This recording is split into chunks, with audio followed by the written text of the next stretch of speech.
বলছিলাম, বাঁকুড়ার বিজেপি বিধায়ক অমরনাথ শাখা দেখে নেওয়ার হুমকি দিচ্ছেন একযোগে তৃণমূল সিপিআইএমকে। ভোটের পরে দেখে নেবেন, শুনুন। এখন সিপিএমটা চলছে তৃণমূলের পয়সা, আর ঠেঙাতে গেলে এদিকে আগে ঠেঙাতে হবে, কারণ এরা হচ্ছে দেশদ্রোহী।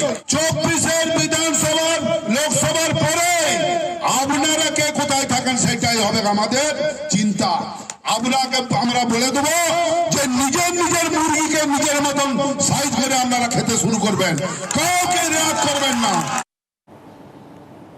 মঞ্চে তো বললেন দেখে নেবেন, আর মঞ্চ থেকে নেমে ফের হুঁশিয়ারি।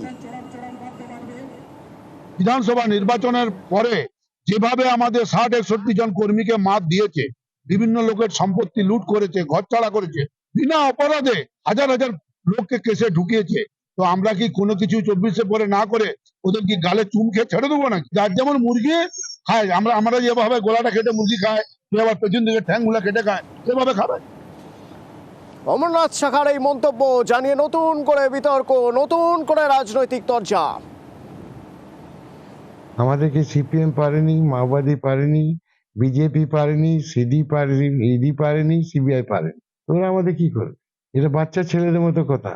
অ্যাকচুয়ালি হচ্ছে ওরা সিপিএম এর ভোটে জিতেছিল, এখন জ্বালা লাগছে যদি ভোটটা কেটে যায় তার জিতবো না, তার জন্য যা পাচ্ছে আবল তাবল বুকে বেড়াচ্ছে।